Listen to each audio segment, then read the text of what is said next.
Dans la salle des conclaves du Palais des Papes, c'est une consécration pour Bernard Laporte. Son projet de réforme vient d'être adopté à plus de 83%. 500 clubs de rugby français ont participé au vote. Un score qui pour lui résonne comme un énorme soutien et qui l'émeut jusqu'aux larmes.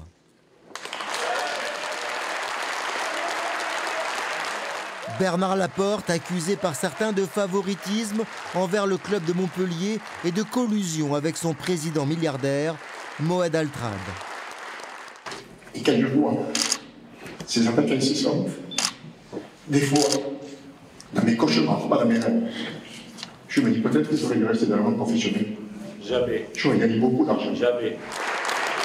L'actuel président de la fédération affiche clairement ses intentions d'aider le rugby amateur à se développer, ce qui n'est pas forcément du goût de certains clubs professionnels. J'ai pas envie de faire la guerre à la Ligue. Je veux qu'ensemble ils comprennent les nécessités du rugby français.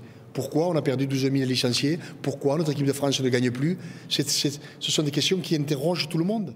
Et le club, et les gens du monde professionnel et les gens du monde amateur. C'est pour ça qu'on doit s'asseoir autour d'une table et dire mais quelles dispositions nous devons prendre pour que cela s'améliore, tout simplement. Dans sa réforme, outre une nouvelle organisation en 13 grandes ligues régionales, Bernard Laporte a mis en place plus de démocratie au sein de la fédération et surtout une nouvelle gouvernance, une réforme que de nombreux clubs amateurs attendaient. Aujourd'hui, pour un jeune président comme moi, c'est sûr que je suis attentivement cette réforme puisqu'on est en plein dedans et je m'inscris dans les années futures plus que dans le passé.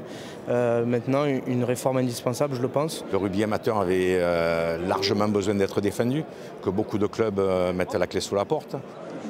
Cette assemblée générale exceptionnelle marquera peut-être le début d'une nouvelle ère pour le rugby français qui espère accueillir en 2023 la Coupe du Monde.